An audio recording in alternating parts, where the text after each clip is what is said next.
السلام عليكم أحبتي المتابعين، وحياكم الله وين ما تكونون. وصفتنا لهذا اليوم راح أسوي كبسة الدجاج السعودية. عندي هنا المكونات: 3 أكواب تمن هندي منقوع لمدة 10 دقائق تقريبا،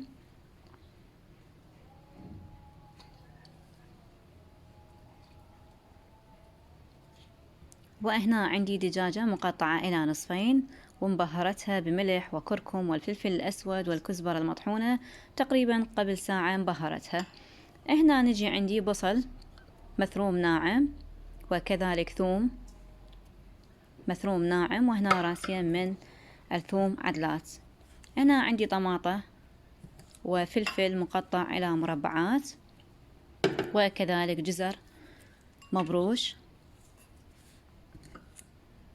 هنا عندي كوب من الزيت ومعجون طماطة.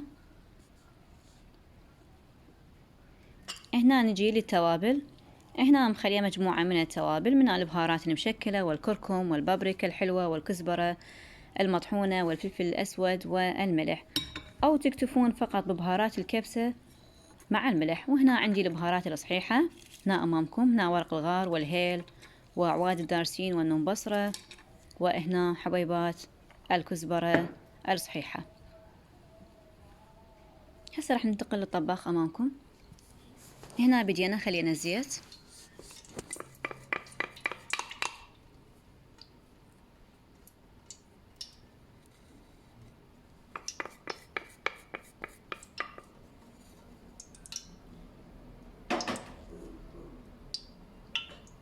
راح نحمس البصل والثوم،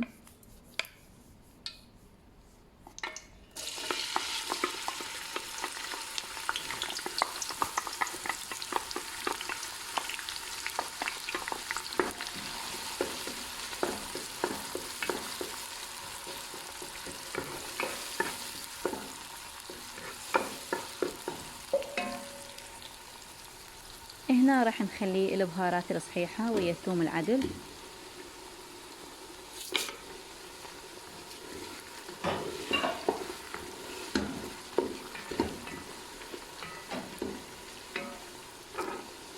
وهنا خليت الفلفل والجزر المبروش،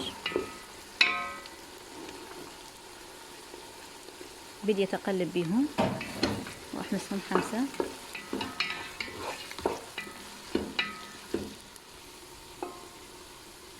هنا راح أبدي أخلي أنصاف الدجاج وأقلبهم من الجهتين.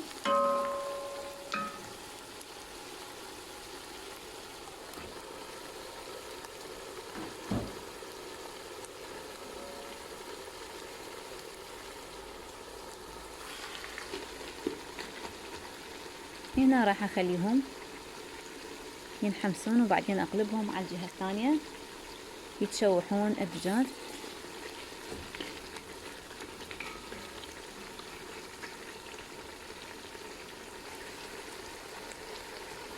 هنا انقلبتهم حبة المتابعين.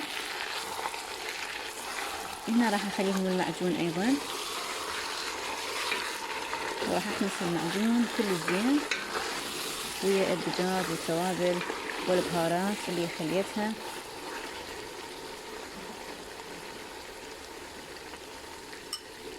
هنا لازم نحمس المعجون كل زين حتى تطلع من عنده الزنخة وما يبين أي أثر بالطعام.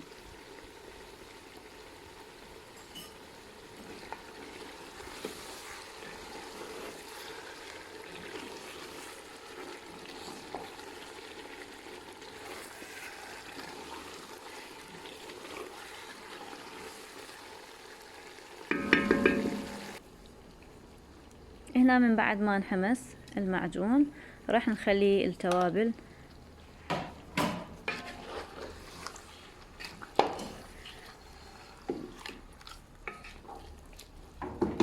وأحمسهم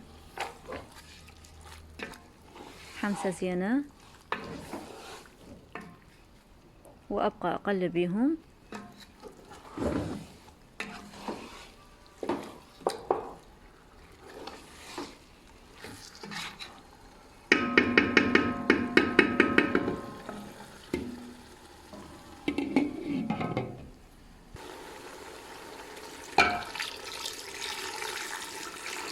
هنا بديت أخلي ماء تقريبا يغطي الدجاج حتى يستوي الدجاج استواء كل زين.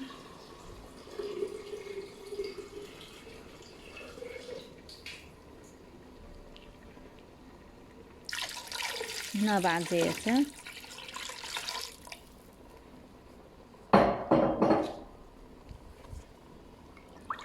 احنا عندنا التمن منقعيه تقريبا 10 دقائق او فقط تغسلوه وتخلوه هو راسن يستوي ويا الكبسة.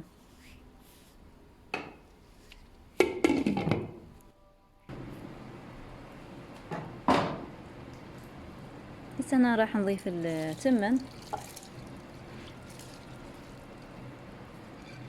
بالبداية نخليه يفور وياه وبعدين نخليه يتهدر، يعني من يمتص التمن الماء يتهدر الكبسة، وراح تشوفون الشكل النهائي امامكم.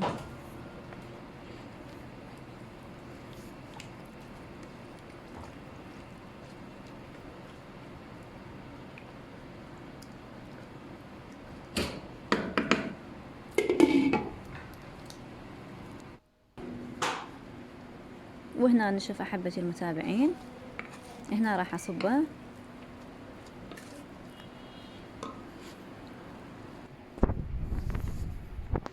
وهذا شكل النهائي الكبسة مالتنا. شوفوا الدجاج احبتي المتابعين شلون ممرود، كلش مستوي، وصحتين وعافية.